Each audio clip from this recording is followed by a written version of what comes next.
السلام علیکم ورحمۃ اللہ وبرکاتہ۔ سب سے پہلے تو میں آپ کو تکمیل کی مبارکباد دیتی ہوں۔ آپ سب کو اللہ تعالیٰ قرآن مجید کا پڑھنا، سمجھنا اور اس پر عمل کرنا آپ کو مبارک کرے، اور اللہ کرے کہ یہ کتاب دنیا میں بھی ہمارے حق میں اور آخرت میں بھی ہمارے حق میں حجت بنے، ہمارے خلاف حجت نہ بنے۔ پھر یہ کہ جن لوگوں نے پروگرام کو آرگنائز کیا ہے ان سب کے لیے بھی بہت سی دعائیں، اور اللہ تعالیٰ ان سب کو بہت جزات دے۔ مجھے معلوم ہے کہ ایک پروگرام بھی آرگنائز کرنے کے لیے بہت ساری محنت کرنی پڑتی، اور کافی دنوں سے کتابت چل رہی تھی اور مختلف کام ہو رہے تھے۔ جیسے گھروں میں فنکشن ہوتے ہیں تو لوگ اپنی جانیں لگا دیتے ہیں، تو مجھے لگتا ہے کہ اس پروگرام میں بھی بہت زیادہ محنت کی گئی ہے۔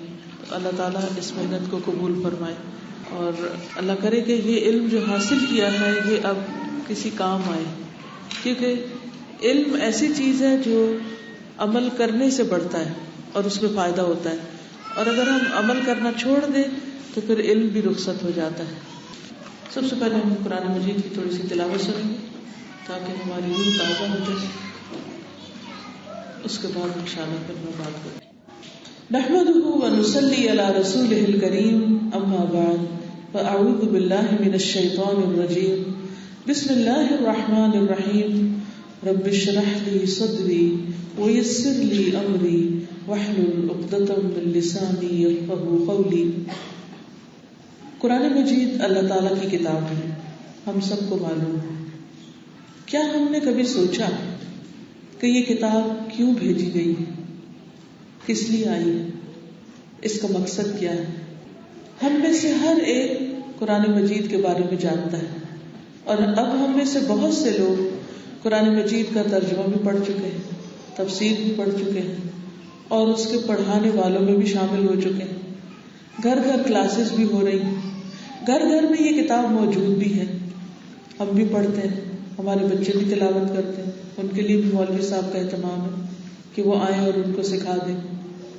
ہماری مسجدوں میں بھی تلاوت ہوتی، بڑے اچھے اچھے قرآن موجود ہیں، لیکن کیا ان ساری کوششوں سے قرآن مجید کا اصل مقصد پورا ہو رہا ہے؟ کیا اس کا حق ادا ہو رہا ہے؟ تو اس لیے اس بات کو دہرانا، اس کو یاد رکھنا بہت ضروری ہے کہ یہ کتاب کا اصل مقصد کیا ہے، کیوں آئی ہے، اور بار بار اس کی یاد دہانی ضروری ہے۔ تو آئیے دیکھتے ہیں کہ خود جس نے کتاب بھیجی ہے اس کا کیا فرمانا ہے، وہ ہم سے کیا چاہتا ہے، اس کو ہم سے کیا پسند ہے۔ تو سورۃ المائدہ کی آیت نمبر 16 میں اللہ تعالیٰ فرماتے ہیں، یا اہل الکتاب قد جاءکم رسولنا یبین لکم کثیرا مما کنتم تخفون من الکتاب ویعفو عن کثیر قد جاءکم من اللہ نور وکتاب مبین یہدی بہ اللہ من اتبع رضوانہ سبل السلام ویخرجہم من الظلمات الی النور بإذنہ ویہدیہم الی صراط مستقیم۔ اے اہل کتاب، تمہارے پاس ہمارا رسول آ چکا ہے جو تمہاری ان بہت سی باتوں کی وضاحت کر دیتا ہے جو تم کتاب میں سے چھپا جاتے تھے۔ یعنی کتاب پوری کی پوری لوگوں تک نہیں پہنچاتے تھے، حق کو چھپا جاتے تھے، اور اس کی وجہ کیا تھی کہ اگر حق کا پتہ چل گیا لوگوں کو تو پھر سب سے زیادہ تو ہمارا محاسبہ ہوگا کہ تم دوسروں کو بتاتے ہو اور خود عمل کیوں نہیں کرتے۔ تو اس لیے وہ صرف وہ باتیں بتاتے تھے، اپنی کتاب کے صرف وہ حصے دوسروں تک پہنچاتے جو ان کے اپنے مطلب اور فائدے کے ہوتے۔ کیا آج ہم بھی ایسا نہیں کر رہے کہ پورا قرآن مجید پڑھنے پڑھانے کی بجائے کتاب کے سلیکٹڈ حصے مختلف مواقع پر یا تلاوت کر لیے جاتے ہیں، یا پڑھ لیے جاتے ہیں، یا لوگوں کو بتا دیے جاتے ہیں، یا جہاں اپنا کوئی حق وصول کرنا ہوتا ہے وہاں لوگوں کو قرآن کی آیت کوٹ کر کے بتا دیتے ہیں کہ قرآن میں یہ لکھا ہوا ہے اس لیے ہمیں ایسا اور ایسا مل جانا چاہیے۔ تو قرآن مجید کس لیے آیا ہے؟ یہاں اہل کتاب کی ان باتوں کو کھول کر بتانے کے لیے جو انہوں نے اپنے عوام سے چھپا دی تھی، بلکہ ان میں تبدیلی کر دی تھی۔ فرمایا قد جاءکم من اللہ نور و کتاب مبین، اب تمہارے پاس اللہ کی طرف سے روشنی اور ایسی واضح کتاب آ چکی ہے، یعنی قرآن مجید آ چکا ہے، یہدی بہ اللہ من اتبع رضوانہ سبل السلام۔ کس مقصد کے لیے آئی ہے یہ کتاب؟ یہدی بہ اللہ، اللہ اس کے ذریعے ہدایت دیتا ہے، راستہ دکھاتا ہے۔ کس کو راستہ دکھاتا ہے؟ من اتبع، جو پیروی کرتا ہے۔ یعنی صرف کتاب کے پڑھ لینے سے بھی راستہ نہیں ملتا، جب تک اس کو فالو نہ کیا جائے، اس کے اندر جو احکامات پائے جاتے ہیں جب تک ان پر عمل نہ کیا جائے۔ مثلا اگر ہم سارا قرآن مجید بھی پڑھ لیں اور قرآن مجید ہمیں یہ بتائے کہ خواتین اپنے دوپٹے اپنے گریبانوں پر ڈال لیں، اور ہمارے گریبان پھر بھی ننگے ہوں، کھلے ہوں، دوپٹہ یا اوپر کا اسکارف سینے کو ڈھانکے ہوئے نہ ہو، تو کیا ہم نے قرآن پر عمل کیا؟ کیا ہم نے اس کے راستے کو فالو کیا؟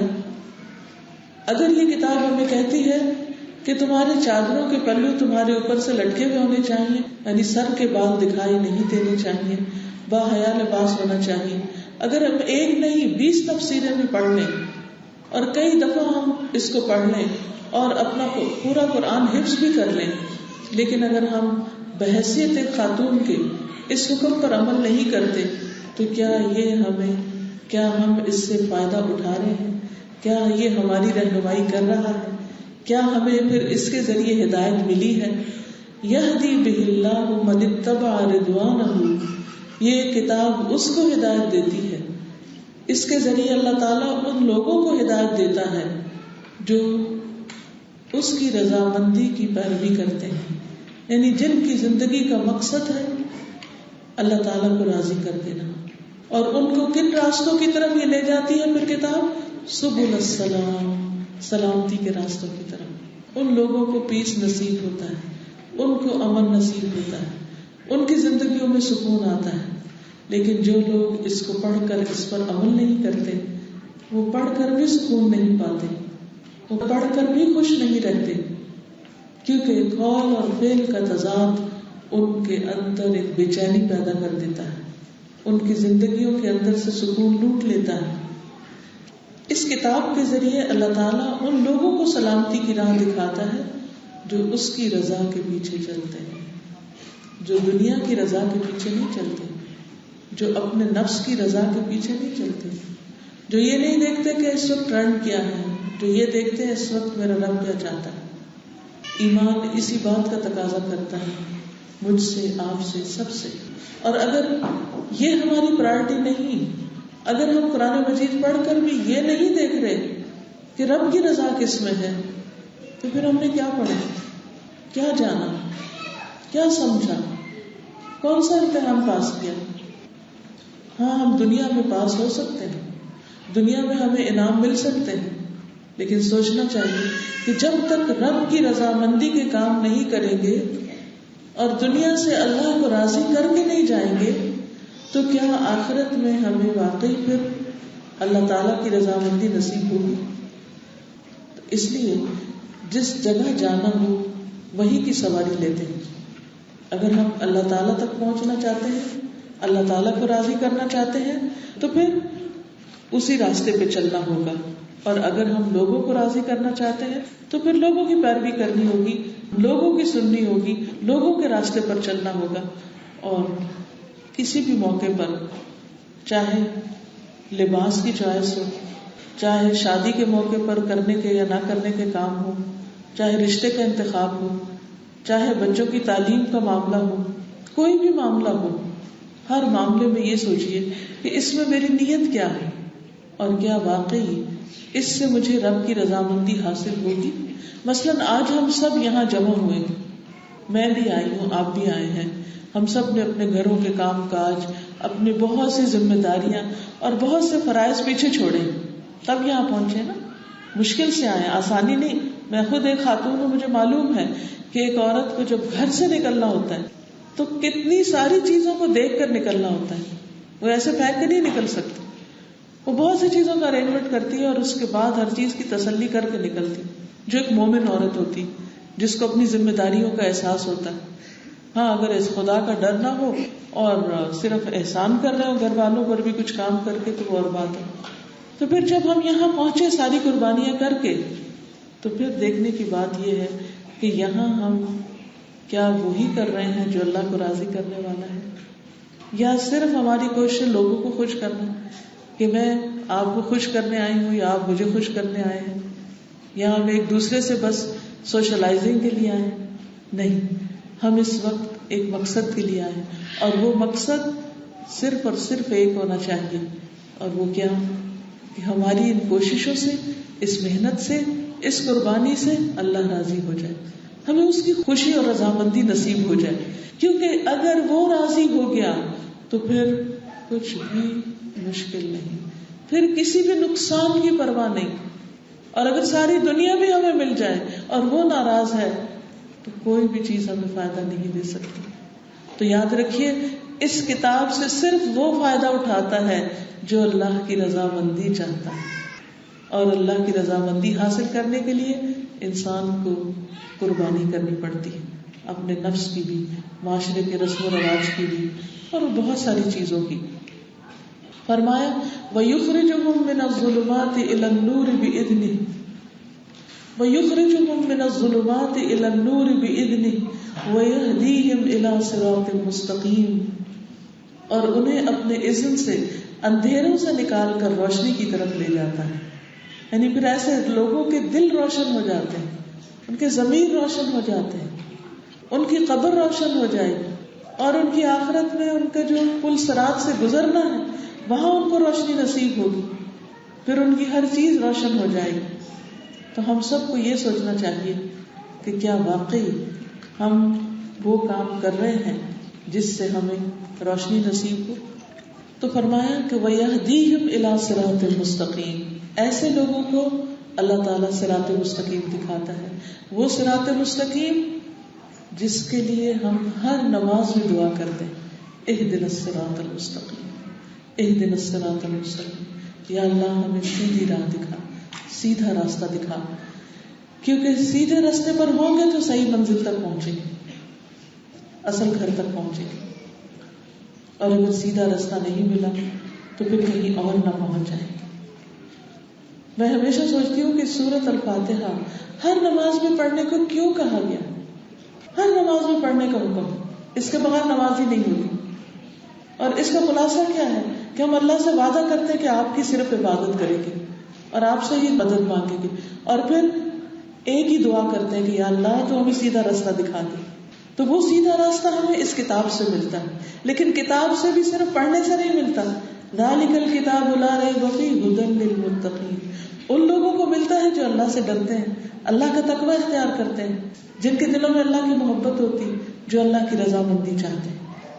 آپ اپنے آپ سے اس وقت پوچھیے, خود سے خود سوال کیجیے کہ کیا میری زندگی کا سب سے بڑا پیشن, سب سے بڑی خواہش اور سب سے بڑی کوشش اللہ کی رضامندی حاصل کرنا ہے؟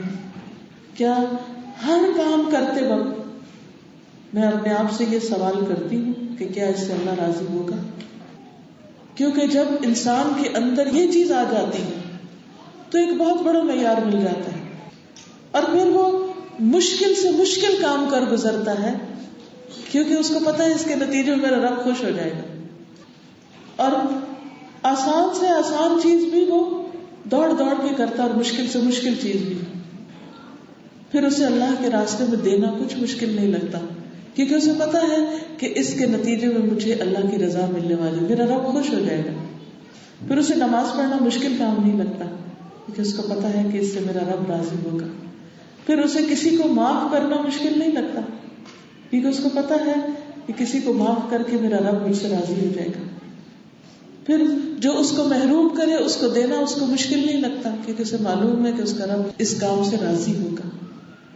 تو اللہ کو راضی کرنے کے لیے کتاب پڑھیں, اللہ کو راضی کرنے کے لیے کتاب کے ہر حکم پر عمل کریں, اور چھوٹے چھوٹے کاموں میں بھی, مثلا واشنگ ہے, لانڈری ہے, گھر کی صفائی ہے, کوکنگ ہے, بچوں کی تربیت ہے, سب کام مشکل ہے, محنت طلب ہے, اور ان میں خواتین بہت تھک بھی جاتی ہیں. اور پھر جب تھک جاتی ہے تو بعض اوقات تو غصہ بھی کرنے لگتی ہے، بڑبڑانے لگتی ہے، کبھی شوہر پر احسان جتانے لگتی ہے، اس کی ناشکری کرنے لگتی ہے، کبھی بچوں پر، کبھی کسی طرح. لیکن اگر ہر وقت ہمارے ذہن میں یہ رہے کہ جس کے لیے کر رہی ہوں وہ دیکھ رہا ہے اور وہ راضی ہو جائے تو بس سبھی ٹھیک ہے، تو پھر آپ دیکھیے مشکل سے مشکل کام اور یہ گھر کے کام بھی عبادت بن جائیں گے اور ان میں بھی کچھ مشکل نہیں رہے گی. پھر اسی طرح سورۃ ابراہیم کی پہلی آیت میں بھی اللہ سبحانہ وتعالیٰ یہ فرماتے ہیں الف لام را کتاب انزلناہ الیک لتخرج الناس من الظلمات الی النور بإذن ربهم الى صراط العزیز الحمید. الف لام را، یہ کتاب ہم نے آپ کی طرف اس لیے اتاری ہے کہ آپ لوگوں کو تاریکیوں سے نکال کر روشنی کی طرف لائیں. یعنی اس کتاب کا مقصد کیا ہے کہ لوگ اندھیروں سے نکل کے روشنی کی طرف آئیں. کیا اس کتاب کے بغیر کسی اور انسان کی لکھی ہوئی کتاب پڑھنے کا بھی یہی فائدہ ہے؟ بعض لوگ قرآن مجید نہیں پڑھتے، اس کے لیے وقت نہیں نکالتے، اس کے لیے گھر سے نہیں نکلتے، اس کے لیے کوشش نہیں کرتے، انسانوں کی لکھی ہوئی کتابوں کے لیے بھاگ دوڑ کرتے رہتے ہیں، اسی میں سے پڑھتے رہتے ہیں، اسی میں سے سنتے ہیں، سناتے ہیں اور خوش رہتے ہیں. قرآن پڑھتے پڑھاتے نہیں، چاہے اس کی عربی ٹھیک ہو یا نہ ہو، اس کا ترجمہ معلوم ہو یا نہ ہو، اس کی طرف توجہ نہیں. تو اللہ سبحانہ وتعالیٰ نے یہ کتاب نازل کی ہے اور اس کا مقصد یہ ہے کہ لوگوں کو اندھیروں سے نکالا جائے. اچھا اندھیرا کیا ہوتا ہے؟ کہ ڈپریسنگ سی چیز ہوتی ہے نا. جیسے ابھی میں دیکھ رہی تھی کہ ہال میں سب کے بلیک ابائرز ہیں اور اوپر سے لائٹ بھی نہیں ہے، تو ایک عجیب سی وحشت ہو رہی تھی کہ میں کہاں بیٹھی ہوں، کن سے بات کر رہی ہوں، انسانوں سے ہی جنوں سے. جنوں کا جب خیال آتا ہے تو وہ اندھیروں کا سب ایک تصور آتا ہے، یا بچے بھی اندھیرے میں کیا کہتے ہیں جن آ گئے. پتہ نہیں ان کو یہ کون بتاتا ہے. چھوٹے چھوٹے بچے بھی جن اور اندھیرے کو ساتھ ریلیٹ کر لیتے ہیں. تو آپ دیکھیے کہ اندھیرے خوفناک چیز ہے اور ان کا شر ہوتا ہے، اس میں تکلیف دینے والی چیزیں چھپ جاتی ہیں. تو اس لیے اندھیرے سے نکلنا بہت ضروری ہے. لیکن اندھیرے سے کیا چیز نکالتی ہے؟ اللہ کی کتاب نکالتی ہے. نبی صلی اللہ علیہ وسلم کو فرمایا گیا کہ ہم نے یہ کتاب آپ کو اس لیے دی ہے، کتاب انزلناہ الیک لی تاکہ تخرج الناس من الظلمات الی النور، آپ لوگوں کو اندھیروں سے نکال کر روشنی کی طرف لے آئے. نبی صلی اللہ علیہ وسلم کے اندر کتنی تڑپ تھی کہ ہر بندے تک یہ کتاب پہنچ جائے، اللہ کی بات اس تک پہنچ جائے، کلمہ توحید اس تک پہنچ جائے، وہ اندھیرے سے نکل کر، کفر کے اندھیرے سے نکل کر اسلام کی روشنی کی طرف آ جائے، وہ جہالت کے اندھیرے سے نکل کر اسلام کے نور کی طرف آ جائے. کیا آج ہمارے اندر بھی یہی تڑپ ہے؟ پوچھئے اپنے آپ سے، سوچئے. اگر بچہ اسکول نہ جائے یا کچھ دن تک اسکول سے چھٹی ہو جائے اس کی کسی بھی وجہ سے، دلوں کا حال کیا ہوتا ہے؟ اگر بچے روزانہ قرآن کی تلاوت نہیں گھر میں کرتے، دلوں کا حال کیا ہے؟ کیا سیم تڑپ ہے؟ برابر کی تڑپ ہے؟ نہیں نا. کیونکہ دنیا کا نقصان جو وقتی ہے، ظاہری ہے، سامنے ہے، محسوس ہوتا ہے، نظر آتا ہے، پریشان ہو جاتے ہیں اور ڈانٹ ڈپٹ کرنے لگتے ہیں، ناراض ہو جاتے ہیں. لیکن اگر بچہ قرآن نہیں پڑھ رہا، صحیح نہیں پڑھنا آتا، اس کو اس کا مطلب نہیں آتا، اگر سیکھ بھی لیا اس کو دہرائی نہیں کر رہا، پھر اس کو عملی زندگی میں نہیں لا رہا، کتنی پریشانی ہے ہم میں سے ہر ماں کو. پھر ان کے ساتھ محبت کیسی محبت ہے، کیسا پیار ہے، کیسا تعلق ہے کہ ہم ان کی دنیا بناتے رہیں، ہم ان کی دنیا بناتے رہیں اور آخرت کی فکر چھوڑ دیں کہ جہاں چاہے جائیں. کیونکہ جس جگہ جانا ہوتا ہے اسی گاڑی میں سوار ہوتے ہیں، اسی جگہ کی ٹکٹ لیتے ہیں، اسی جہاز میں بیٹھتے ہیں. جب آپ ایئرپورٹ میں جاتے ہیں تو بہت سے مسافر ہوتے ہیں اور ہر کوئی اپنی اپنی منزل کی طرف جا رہا ہوتا ہے، لیکن ہر کوئی اپنے ٹکٹ پہ، اپنے بورڈنگ پاس پہ لکھے ہوئے گیٹ نمبر کو سامنے رکھ کے اس گیٹ پہ جاتا ہے. کیونکہ اگر وہ غلطی سے بھی دوسرے گیٹ پہ چلا گیا اور وہاں سے وہ اس جہاز پہ بیٹھ گیا تو وہ کہاں پہنچ جائے گا. اسی طرح اگر آج ہم نے اپنے بچوں کو جنت کے جہاز پہ نہیں بٹھایا کہ یہ راستہ جنت کو جاتا ہے، اس جہاز پہ نہیں بٹھایا اور جہازوں کی ٹکٹ لے دی، تو پھر وہ ادھر ہی پہنچیں گے جہاں بھی لے کر دی. اگر دنیا بھی لے کے دے رہے ہیں تو بس وہ دنیا تک ہی ان کی کامیابیاں رہ جائیں گی. ہمارے مرنے کے بعد ہمارے لیے دعائیں کون کرے گا؟ ولد صالح، نیک بچے. کیا وہ ولد صالح بن چکے؟ کیا اس کے لیے ہم دعائیں کرتے ہیں؟ کیا اس کے لیے ہم تڑپتے ہیں، فکر کرتے ہیں، کوشش کرتے ہیں، اپنا مال خرچ کرتے ہیں، کوئی راہیں ڈھونڈتے ہیں؟ اتنی ہی کوشش، صرف اتنی جتنی ان کی دنیا کے لیے، بس صرف اس سے زیادہ نہیں. حالانکہ آخرت خیر و ابقا، بہترین ہے اور باقی رہنے والی ہے، اس کے لیے تو زیادہ ہونی چاہیے. لیکن اگر زیادہ نہیں تو کم از کم اتنی تو کریں جتنی دنیا کمانے کے لیے کریں، جتنی دنیا کی فکر ہے. تو یہ کتاب اس لیے آئی ہے کہ لوگوں کو اندھیروں سے نکال کے روشنی کی طرف لائے. تو اگر کتاب زندگی میں نہیں تو انسان اندھیرے میں ہے. بِإِذْنِ رَبِّهِمْ، ان کے رب کے حکم سے، إِلَىٰ صِرَاطِ الْعَزِيزِ الْحَمِيدِ، لوگوں کو اس راہ کی طرف لائیں جو غالب اور قابل حمد یعنی اللہ تعالیٰ کی راہ ہے. کیونکہ یہ کتاب ایک بے مثل کتاب ہے. یہ کتاب لکھی ہوئی نہیں آئی، ایک کلام ہے اللہ کا. نبی صلی اللہ علیہ وسلم پر یہ اتارا گیا، آپ کے قلب مبارک پر اتارا گیا، کسی کاغذ پر لکھ کر آپ کو نہیں دیا گیا. آپ صحابہ کو لکھواتے تھے اور وہ اپنے اپنے پاس لکھ کر بھی پریزرو کرتے تھے، لیکن زیادہ تر لوگ اس کو زبانی ہی یاد کرتے تھے اور پھر اس پر عمل کرتے تھے. صحابہ کہتے ہیں کہ ہم 10 آیتیں پڑھتے اور اس وقت تک ان سے آگے نہیں نکلتے تھے جب تک ہم ان کا مطلب نہ سمجھ جائیں اور ان پر عمل نہ کر لیں. یعنی ہم میک شور کرتے تھے کہ جو ان 10 آیتوں میں کہا گیا ہے وہ ہمیں پوری طرح سمجھ آ گیا ہے اور ہمارا اس پر عمل بھی ہو گیا ہے. تو اس لیے بہت ضروری ہے کہ اس کتاب کا صحیح مقصد سمجھا جائے اور اس کے مطابق عمل کیا جائے. جیسے کہ سورۃ صاد کی آیت نمبر 29 میں اللہ تعالیٰ فرماتے ہیں کتاب انزلناہ الیک مبارک لیدبروا آیاتہ ولیتذکر اولو الالباب. جو کتاب ہم نے آپ کی طرف نازل کی ہے بڑی برکتوں والی ہے تاکہ لوگ اس کی آیات میں غور و فکر کریں اور اہل عقل اس سے سبق حاصل کریں. اللہ تعالیٰ ان کو عقل مند قرار دیتا ہے جو اس سے سبق لیتے ہیں، اور اگر اس سے ہم سبق نہیں لیتے تو پھر ہم سمجھدار نہیں. اگر ہم یہ سمجھتے ہیں کہ زیادہ دنیا حاصل کر کے ہم بہت سمجھدار ہو گئے تو یہ نفع کا سودا نہیں ہے. عقل مند وہ ہے جو اپنی آخرت میں سب سے آگے ہے، خواہ اس کو دنیا کا نقصان کرنا پڑے. پھر یہ کتاب اللہ سے ڈرنے والوں کے لیے ایک نصیحت ہے. سورۃ طٰہٰ میں اللہ تعالیٰ فرماتے ہیں مَا أَنزَلْنَا عَلَيْكَ الْقُرْآنَ لِتَشْقَىٰ إِلَّا تَذْكِرَةً لِمَن يَخْشَىٰ. ہم نے آپ پر یہ قرآن اس لیے نازل نہیں کیا کہ آپ مشقت میں پڑ جائیں، آپ مشکل میں پڑ جائیں. یہ تو ہر اس شخص کے لیے نصیحت ہے جو اللہ سے ڈرتا ہو، اور ایمان والوں کے لیے شفا اور رحمت ہے.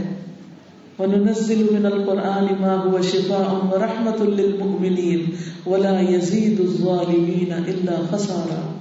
اور ہم قرآن میں جو کچھ نازل کرتے ہیں وہ مومنوں کے لیے تو شفا اور رحمت ہے، مگر یہ ظالموں کے لیے خسارے ہی میں اضافہ کرتا ہے، یعنی ان کے نقصان کو اور زیادہ بڑھا دیتا ہے.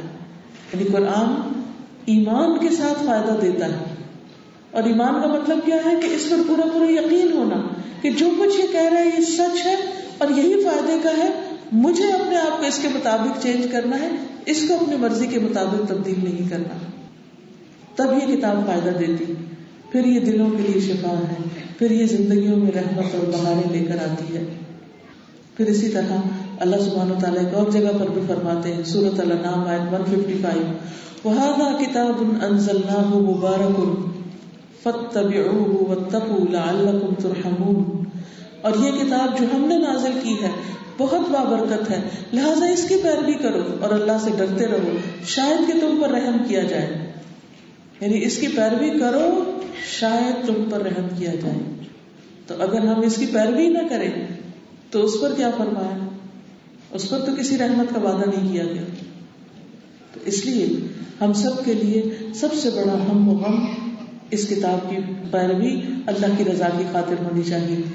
پھر یاد رکھیے کہ جو اس کی پیروی کرتا رہے گا وہ تنگ زندگی سے بچ جائے گا، اس دنیا کی مشقتوں سے نجات پا جائے گا. اللہ تعالیٰ کا وعدہ ہے وَمَنْ أَعْرَضَ عَنْ ذِكْرِي فَإِنَّ لَهُ مَعِيشَةً ضَنكًا وَنَحْشُرُهُ يَوْمَ الْقِيَامَةِ أَعْمَىٰ قال رب لم حشرتنی اعمی وقد كنت بصیرا قال كذلك اتتك آیاتنا فنسیتها وكذلك اليوم تنسى. اور جس نے میری نصیحت سے منہ پھیرا تو بے شک اس کے لیے زندگی تنگ ہے. یعنی اگر ہم اس کتاب کو پڑھ کر اسے بند کر کے رکھ دیتے, اس سے منہ موڑ لیتے ہیں اور اس سے کوئی تعلق نہیں رکھتے, تو پھر کیا ہے, اس کے لیے زندگی تنگ ہے. اور ہم اسے قیامت کے دن اندھا اٹھائیں گے, کہے گا اے میرے رب تو نے مجھے اندھا کیوں اٹھایا حالانکہ میں تو دیکھنے والا تھا. اللہ تعالیٰ فرمائے گا اسی طرح تیرے پاس ہماری آیات آئی تھی تو تو انہیں بھول گیا, تو نے ہماری آیات کو بھلا دیا. تو جب قرآن پڑھ کر چھوڑ دیا جائے تو وہ بھول جاتا ہے, وہ بھول جاتا ہے. اور ہمارے ساتھ کیا جائے گا؟ ہماری کتابیں قبر میں جائیں گی, بتائیے, یا ہمارے نوٹس میں لکھے ہوئے قرآن مجید میں وہ جائیں گے؟ نہیں, وہ نہیں جائیں گے. جو ہمیں یاد ہوا, جو ہمارے عمل میں ہوا, وہ ساتھ جائے گا. تو یاد رکھنے کے لیے اس کو تر و تازہ کرتے رہنے کی ضرورت ہے. جن لوگوں کی تکمیل ہوئی ہے, جہاں ختم کیا وہاں سے وہ دوبارہ شروع کر دیں. اب دوبارہ شروع کرنے کا طریقہ یہ ہے کہ ایک تو یہ کہ آپ اکیلے پڑھیں, ایک یہ ہے کہ آپ دوبارہ کسی کلاس جو ہو رہی ہے اس میں جا کے بیٹھ جائیں, ایک یہ ہے کہ آپ نئے لوگوں کو ساتھ شامل کر کے ہر گھر کو قرآن کا مرکز بنا لیں, چاہے 2 لوگ ہی کیوں نہ ہو, مل کر پڑھیں, اکٹھے پڑھیں. کیونکہ جب اکیلے ہوتے ہیں تو پھر سستی ہو جاتی. تو میں آپ میں سے ہر ایک کو ریکمینڈ کروں گی کہ آپ میں سے ہر کوئی, جیسے بنی اسرائیل کو کہا گیا تھا نا کہ اپنے گھروں کو تو قبلہ بنا لو, یعنی اپنے گھروں کو مرکز بنا لو. یعنی ایک تو انفرادی تلاوت ہے, اور ایک یہ ہے کہ اپنے ہی بلڈنگ کے اندر جو بھی اور لوگ انٹرسٹڈ ہیں ان کو ساتھ بیٹھا کے کبھی آپ ان کے گھر چلے جائیں, ان کے گھر بھی برکت ہو جائے چاہے, یا وہ آپ کی طرف آ جائیں, اور شروع سے قرآن پاک کی دہرائی پھر شروع کر دیں. آپ یہ بھی کر سکتے ہیں کہ 2 بہنیں جو دونوں ترجمہ پڑھ چکی ہیں وہ ایک دوسرے کو سنا کے اپنی دہرائی کریں.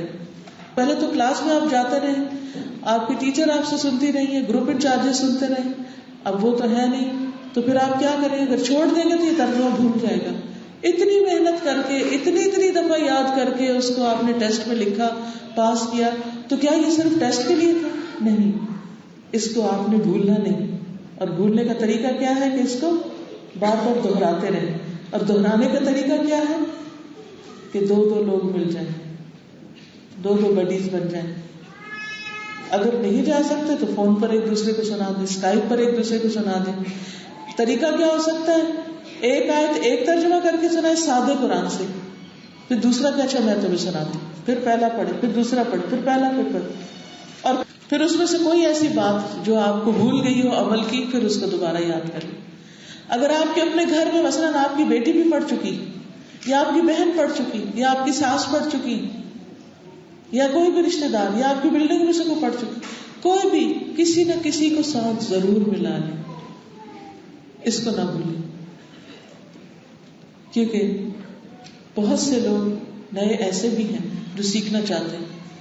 کہیں نہ کہیں کوئی نہ کوئی مجھے یہ کہتا ہے کہ میں مثلاً جاب کرتی ہوں, میرے پاس کلاس میں جانے کا وقت نہیں, میرے لیے کسی کو ٹیوٹر مقرر کر دیں, کوئی ایسا بندہ مقرر کر دیں کہ جو مجھے میرے وقت کے مطابق تھوڑا سا سکھا دے, تھوڑا بتا دے.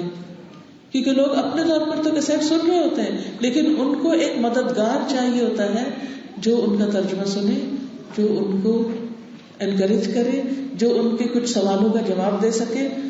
اب دیکھیے کہ موسیٰ علیہ السلام نے جب اللہ تعالیٰ سے عرض کیا تھا کہ یا اللہ میرے گھر والوں میں سے میرا ایک مددگار بنا دے, ہارون اخی اشدد بہ ازری کئی نسبحک کثیرا ونذکرک کثیرا, تاکہ ہم دونوں تیری تسبیح بیان کریں اور تیرا کثرت سے ذکر کریں. تو دونوں کے مل جانے سے جو ذکر میں ایک رونق آ جاتی ہے, یعنی اس یاد دہانی میں جو, اور ایک جو برکت ہوتی ہے اور جو ایمان تازہ ہو جاتا ہے. اب مثلاً آپ ہو سکتا ہے آپ نے جی ہمارے ملک میں کلاسز کرنے کی اجازت ہے, ٹھیک ہے آپ قانون کا احترام کریں, آپ نہیں اس اجازت کے بغیر بڑی بڑی کلاسز کریں, لیکن ایک بندہ پڑھ کے دوسرے کو سنا رہا ہے, اس سے تو کوئی بھی آپ کو منع نہیں کرتا. آپ خود ترجمہ پڑھ رہے ہیں, تلاوت کر رہے ہیں, کوئی آپ کو منع نہیں کرتا. آپ مسلمان ملک میں رہ رہے ہیں, کوئی آپ کو یہ کہے گا کہ آپ قرآن میں محنت کیوں کر رہی؟ کیا اس بنا پہ کوئی پکڑے گا؟ اس پہ کچھ نہیں کوئی کچھ کہتا. لیکن اگر آپ نے کسی وجہ سے بھی یہ سلسلہ چھوڑ دیا تو قرآن تو اس اونٹ سے بھی زیادہ تیزی سے نکل جاتا ہے جس کی رسی کھول دی جائے. بھول جاتا ہے یہ جو اس کو بھولنے نہیں دینا. مرتے دم تک یہ ہمارا ساتھی ہو، پھر قبر میں بھی ساتھی، پھر حشر میں بھی ہم اہل قرآن میں سے اٹھیں، پھر پل صراط بھی اسی طرح روشنی میں تیزی سے پار کریں، اور پھر جنت میں جائیں تو وہاں بھی اہل قرآن آپس میں ایک دوسرے سے ملیں اور ہمیشہ ہمیشہ کی زندگی خوشی سے گزاریں. آخرت کا امتحان بہت سخت ہے. یہاں آپ دیکھیں کہ قیامت کے دن ایسے لوگوں کو اندھا اٹھایا جائے گا جو قرآن کو بھول جائیں، جو قرآن کو چھوڑ دیں. کیونکہ ایسے لوگ دنیا میں بھی اندھے ہو جاتے ہیں نا، پھر پڑھ کے بھی ان پڑھ ہو جاتے ہیں اگر اس کو نہیں پڑھا جائے. حلال حرام کی تمیز مٹ جاتی ہے، جائز ناجائز کو انسان بھول جاتا ہے. اور پھر اللہ سبحانہ وتعالیٰ نے یہ کتاب اس لیے اتاری ہے کہ لوگ اس سے فائدہ اٹھائیں، علم حاصل کریں. لیکن بہت سے لوگ اس سے منہ موڑ جاتے ہیں تو وہ سنتے ہی نہیں. تو ایسے لوگوں کے لیے پیغمبر قیامت کے دن کیا کہیں گے؟ وقال الرسول یا رب ان قوم اتخذوا هذا القرآن مہجورا. اور رسول کہے گا اے میرے رب، بے شک میری قوم نے اس قرآن کو چھوڑ رکھا تھا، اس قرآن کو چھوڑ رکھا تھا. تو عزیز بہنوں، جنہوں نے پڑھ لیا ہے انہوں نے بھی نہیں چھوڑنا، اور جنہوں نے چھوڑ رکھا ہے، پڑھا ہی نہیں، ترجمہ ہی نہیں سیکھا، سنا ہی نہیں، سمجھا ہی نہیں، اس میں کچھ تکلیف ہی نہیں کی، کوئی وقت ہی نکالا نہیں، وہ اس کے لیے آگے بڑھے اور اس کو سیکھنا شروع کریں اور اللہ سے دعائیں کریں کہ اللہ تعالیٰ تو ہمارے لیے راستہ کھول دے، ہمیں استاد دے دے، ہمیں موقع دے دے، ہمارے وقت میں برکت ڈال دے. اور پھر جب سمجھ میں آنے لگے تو اپنی نمازوں کا حصہ بنائیں، اس کو ایک ایک آیت یاد کرنا شروع کریں، اپنے تہجد میں پڑھیں. اگر زبانی کم یاد ہے تو دیکھ کے پڑھیں، لیکن پڑھنا نہ بھولیں. اس قرآن کے ساتھ ایک تعلق قائم کریں، کیونکہ قیامت کے دن لوگ اپنے اپنی محبوب چیزوں کے ساتھ پہچانے جائیں گے. سوچئے آپ کی پہچان کیا ہے؟ یعنی جیسے دنیا میں ایک آئیڈینٹی ہوتی ہے نا آپ کی، تو آپ کی آئی ڈی کیا ہے؟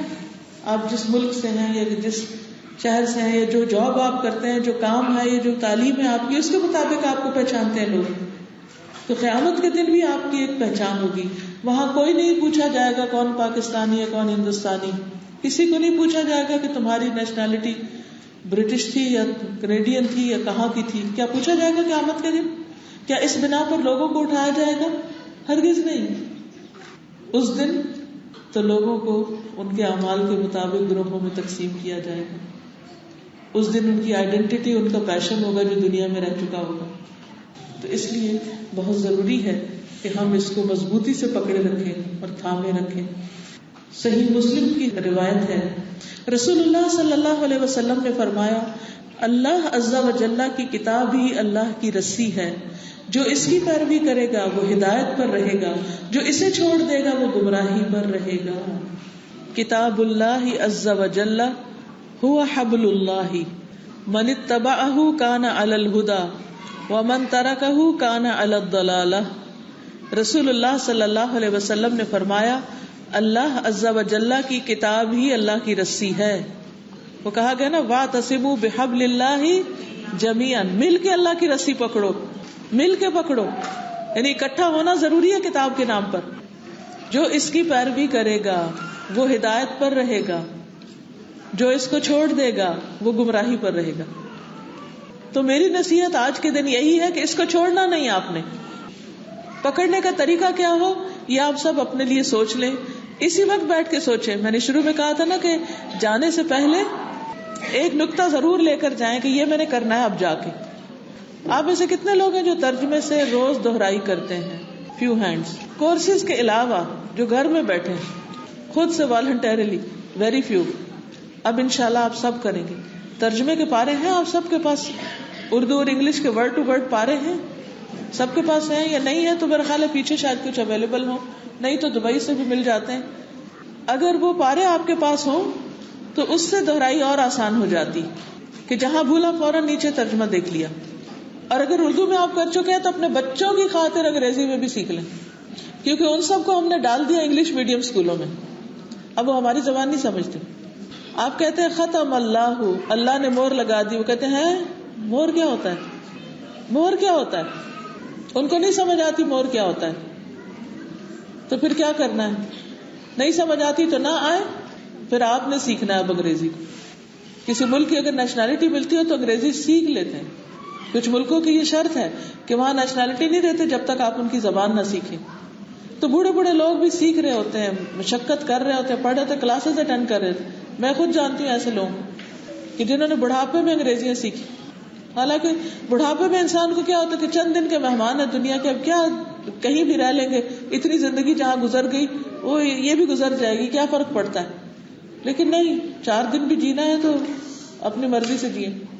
تو اس لیے جنہوں نے اردو بھی کورس کیا ہے وہ اب اپنے بچوں کے لیے انگلش بھی شروع کر دیں. اور الحمدللہ آپ دیکھیں گے کہ سپارے بھی موجود ہیں، آڈیو کیسٹس، سی ڈیز بھی موجود ہیں، اور اب تو قرآن ہر ہاتھ میں. یہ جو آپ کا موبائل ہے نا، ایپل کا ہو یا اینڈرائڈ ہو یا کوئی بھی، اس کے اندر قرآن فار آل ایپلیکیشن ہے. قرآن فار آل وہ وائی فائی کے ساتھ ہی چلتی ہے یا آپ کے پاس جو انٹرنیٹ ہوتا ہے. لیکن اتنا آسان ہو گیا ہے اس کی وجہ سے کہ پوری ریسیٹیشن جو الہدا پی کے ویب سائٹس پہ یا پھر جو تفسیریں ہیں، مختصر تفسیر ہو یا ڈیٹیل ہو، اردو ہو یا انگلش ہو، حتیٰ کہ سندھی بھی، پشتو بھی، بلوچی بھی، اور اب الحمدللہ جرمن کے بھی کچھ پارے آ رہے ہیں. اور اس کے علاوہ ہماری ایک اسٹوڈنٹ ٹرکی گئی ہیں، وہاں پر یہ انہوں نے مینیو نکالا ہوا ہے، آئی پیڈ سے بھی یہ نکل آتا ہے. بس صرف آپ ادھر کلک کر دیں اور بیٹھ کے سنتے رہے. اگر آپ لیٹ کے بھی سننا چاہیں تو آپ سن سکتے ہیں. تو پہلے اگر آپ اردو تفسیر سن چکے تو اب انگلش کی سننا شروع کر دیں تاکہ آپ کی ووکیبلری بڑھے اور پھر آپ اپنے بچوں کو اس زبان میں سمجھا سکیں. یا آپ کے آس پاس جو لوگ اردو نہیں سمجھتے ان تک آپ میسج پہنچا سکیں. مومن کو ہر روز گرو کرنا چاہیے، نئی نئی چیزیں سیکھنی چاہیے. یہ نہیں کہ بس اب ایک سیکھ لیا، ٹھپا لگ گیا، سرٹیفکیٹ مل گیا، بس ختم کورس. جیسے دنیا کا کوئی اور کورس کیا اس طرح یہ بھی ہو گیا اور اب کاغذ گھر میں رکھ لیا، بس تسلی ہو گئی. نہیں، یہ ایسا کورس نہیں تھا. یہ تو آپ کو اور آگے بڑھانے کے لیے ایک کی تھا. اب آگے آپ نے دوسروں کی مدد کرنی. کتنے ہی لوگ ایسے ہیں، یقین کریں کہ مجھے لوگ جب بتاتے ہیں تو میرے دل کو کچھ ہو جاتا ہے. کتنے لوگ ایسے ہیں جو سیکھنا چاہتے ہیں، انہیں استاد کوئی نہیں ملتا. تجوید سیکھنے کے لیے بھی کتنے لوگ تڑپتے ہیں. بچوں کے لیے آپ میں سے ہر دوسرا بندہ شکایت کرتا ہو ملے گا کہ ان کو سکھانے کے لیے اچھے قاری صاحب نہیں ہیں. بچے بڑے ہوتے جا رہے ہیں، ابھی تک انہوں نے ناظرہ نہیں پڑھا، کوئی صحیح طور پہ نہیں پڑھانے والے. الحمدللہ کچھ خوش قسمت ہے، ان کو اچھے استاد مل جاتے ہیں، لیکن سب کو نہیں ملتے. تو جن کو اللہ نے علم دیا ہے وہ دوسروں کو سکھائیں، چاہے ایک آیت پڑھائیں، ایک شخص کو سکھائیں. 1 آیا 1 پرسن کافی. اللہ کے رسول صلی اللہ علیہ وسلم نے کیا یہ نہیں فرمایا تھا بلغوا انی ولو آیا، مجھ سے آگے پہنچاؤ خواہ ایک آیت. ایک آیت. کیا آپ کے پاس 24 گھنٹوں میں سے کسی کو ایک آیت سکھانے کا وقت نہیں؟ کیا ہم اللہ کو جواب دے سکتے ہیں؟ کیا ایک آیت نہیں بتا سکتے ہم کسی کو؟ چاہے اس کو ترجمہ یاد کرائیں ایک آیت کا، یا اس کو میمورائز کرا دیں، یا اس کی تجوید ٹھیک کرا دیں، یا اس کے معنی بتا دیں، یا کسی بھی طریقے سے. کیا ہم نہیں چاہتے کہ قیامت کے دن ہمیں اہل القرآن میں سے اٹھایا جائے؟ اور پھر آپ یہ بھی یاد رکھیے کہ یہ کتاب اللہ سے جوڑنے کا بہترین ذریعہ ہے. ہمارے خالق کے ساتھ ایک مسلسل کنیکشن رہتا ہے، اور جب وہ کنیکشن ہوتا ہے نا، انرجی بھری رہتی ہے اندر، چاہے جسمانی طور پر آپ ویک بھی کیوں نہ ہو، وہ اندر ایک خوشی بھری رہتی ہے، کیونکہ آپ کے اندر آپ کا ایک تعلق ہے اپنے رب کے ساتھ. نبی صلی اللہ علیہ وسلم نے فرمایا کوئی ایسی چیز نہیں جو زیادہ افضل ہو جس کے ذریعے تم اللہ تعالیٰ کی طرف رجوع کر سکو سوائے اس کے جو اسی کی طرف سے نازل ہوئی ہے، یعنی قرآن. یعنی اس سے بڑھ کر کوئی اور چیز نہیں ہو سکتی جس سے تم اللہ سے کنیکٹ کر سکتے ہو اپنے آپ کو. نبی صلی اللہ علیہ وسلم نے فرمایا جو آدمی اللہ اور اس کے رسول سے محبت کرنا پسند کرتا ہے صلی اللہ علیہ وسلم، اسے قرآن کی تلاوت مصحف سے دیکھ کر کرنی چاہیے. اسے قرآن کی تلاوت مصحف سے دیکھ کے کرنی چاہیے. اللہ تعالیٰ اس بات سے بھی محبت کرتا ہے کہ آپ اس کی کتاب کو دیکھیں. وہ دیکھنے کو بھی پسند کرتا ہے کیونکہ اس کی جو کیلیگرافی ہے، اس کا جو خط ہے، اس سے بھی دل کو خوشی ہوتی.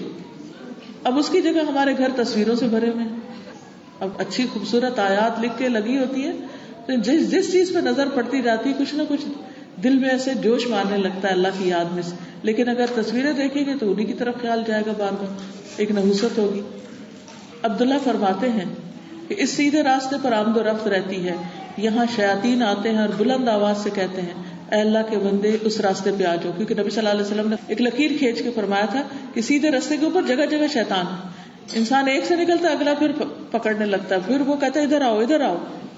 تو ایسے میں پھر تم کیا کرو, اللہ کی رسی کو مضبوطی سے تھام لو, بے شک اللہ کی رسی قرآن ہے.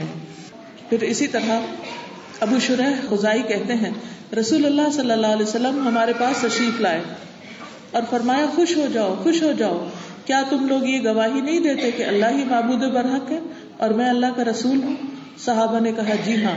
آپ نے فرمایا یہ قرآن ایک رسی ہے اور اس کا ایک کنارہ اللہ کے ہاتھ میں ہے اور دوسرا کنارہ تمہارے ہاتھ میں, اس کو مضبوطی سے پکڑے رکھو کیونکہ اس کے بعد تم نہ کبھی گمراہ ہو سکتے ہو نہ ہلاک ہو سکتے ہو. یہ سلسلہ صحیحہ کی حدیث ہے. اس لیے اس رسی کو پکڑ کر رکھنا ہے.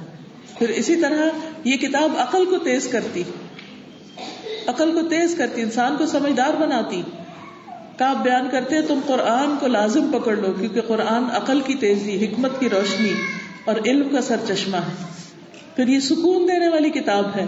رسول اللہ صلی اللہ علیہ وسلم نے فرمایا جو لوگ اللہ کے گھروں میں سے کسی گھر میں اللہ کی کتاب کی تلاوت کے لیے اکٹھے ہوتے ہیں اور اس کے لیے باہم تعلیم میں مصروف ہوتے ہیں, ان پہ سکینت نازل ہوتی, رحمت انہیں ڈھانپ لیتی, فرشتے انہیں گھیر لیتے ہیں اور اللہ ان کا ذکر اپنے پاس موجود فرشتوں میں کرتے ہیں.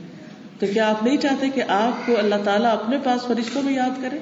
کیا اس سے بڑی کوئی سعادت اور رونق ہو سکتی, کوئی عزت کی بات ہو سکتی؟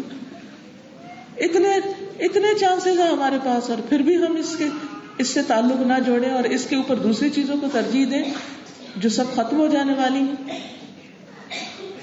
پھر یہ ایمان بڑھانے کا ذریعہ ہے کہ وَإِذَا تُلِيَتْ عَلَيْهِمْ آيَاتُهُ زَادَتْهُمْ ایمانا. تو ہم کہتے ہیں نا ہمارے ایمان کا لیول ڈاؤن ہو رہا ہے, قرآن پڑھتے رہیں گے کوئی ڈاؤن نہیں ہوگا.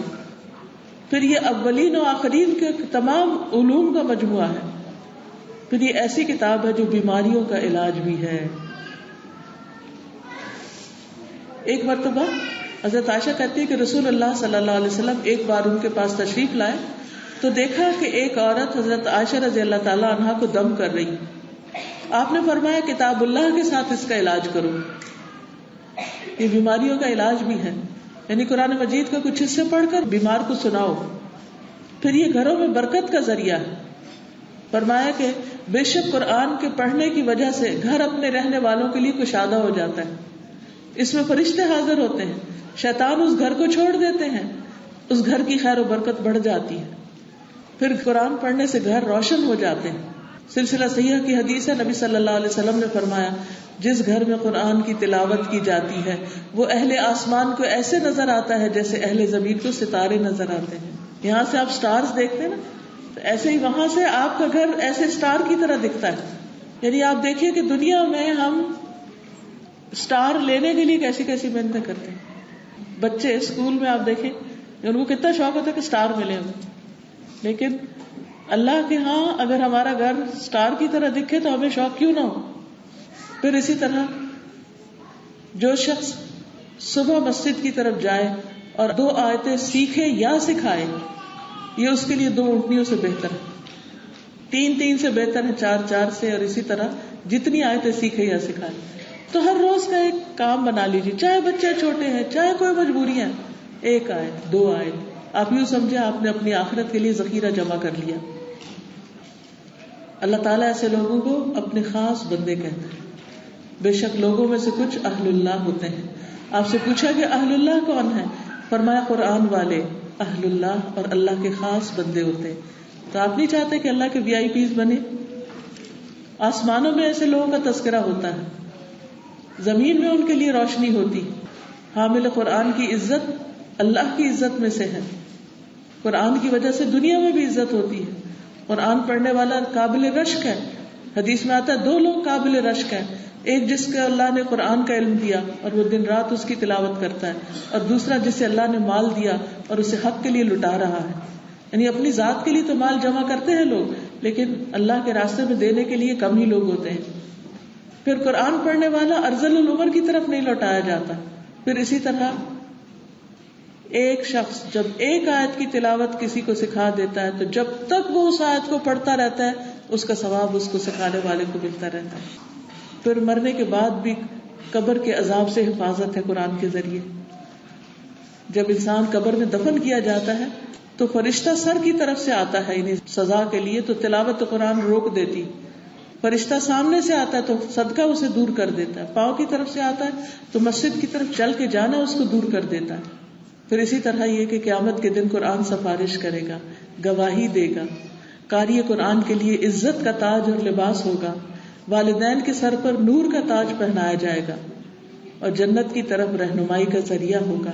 یعنی قرآن مجید جو ہے جنت کی طرف رستہ دکھائے گا کہ ادھر آ جاؤ ادھر آ جاؤ. جیسے آپ کو کسی بھی نئی جگہ جانا ہو تو کوئی آپ کو بتائے کہ یہ ہے رستہ تمہارا. اور پھر سب سے آخر میں یہ کہ جو ماہر ہوں گے ان کو معزز اور بزرگی والے فرشتوں کا ساتھ ہوگا، اور جو اٹک اٹک کے پڑھے اس کے لیے دوہرا اجر ہوگا. تو اس لیے اس کتاب کو حفظ جان بنا لیں اور دنیا کی کسی بھی مصروفیت کو اس پر فوقیت نہ دیں اور اس کے آڑے نہ آنے دیں.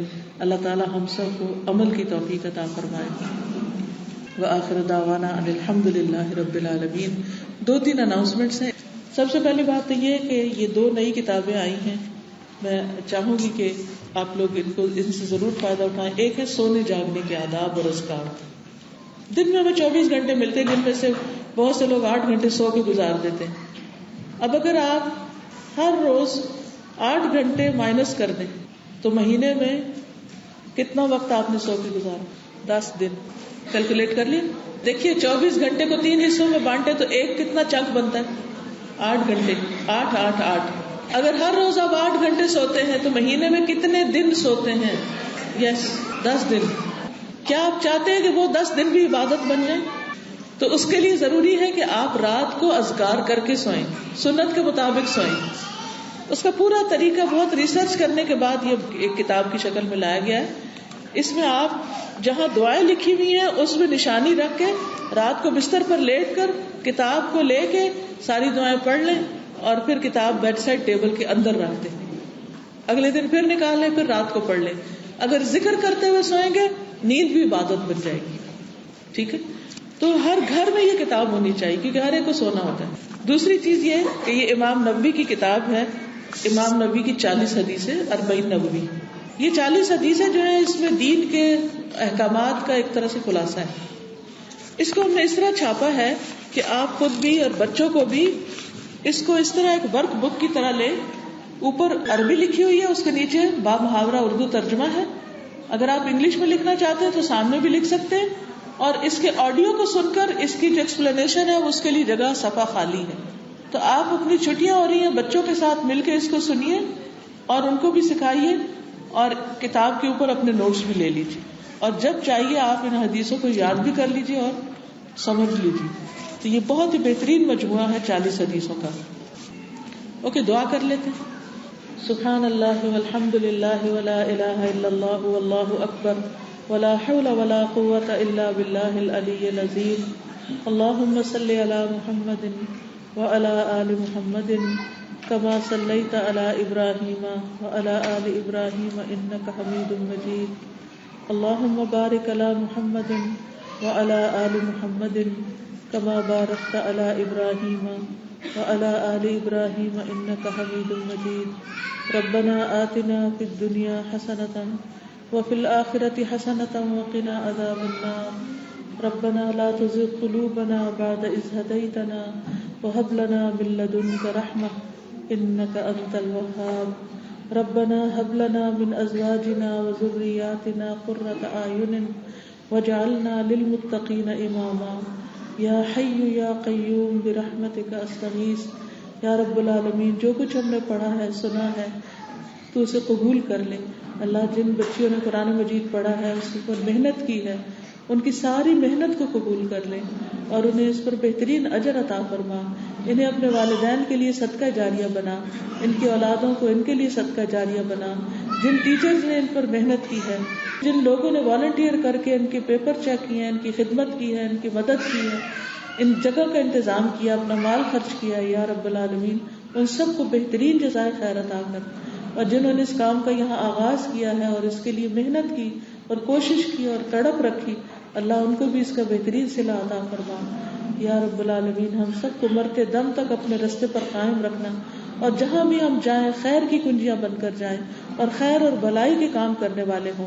یا رب العالمین ہر شر سے ہمیں بچا لینا، یا اللہ ہماری زندگیوں میں سکون پیدا کر دے، ہمیں ہر برائی سے بچا لے، اور ہمیں ہر مشکل میں صبر کی توفیق عطا فرما، اور ہمیں اپنی عافیت میں رکھ، اور ہم سب کے بچوں کو ہمارے لیے صدقہ جاریہ بنا، انہیں نیک ہدایت عطا فرما۔ یا اللہ ہمارے لیے خیر کے راستے کھول دے۔ لا الہ الا انت سبحانک انی کنت من الظالمین۔ ربنا تقبل منا انک انت السمیع العلیم وتب علینا انک انت التواب الرحیم، وصلی اللہ تعالی علی خیر خلقہ محمد وعلی آلہ واصحابہ واہل بیتہ اجمعین برحمتک یا ارحم الراحمین۔ الہی آمین۔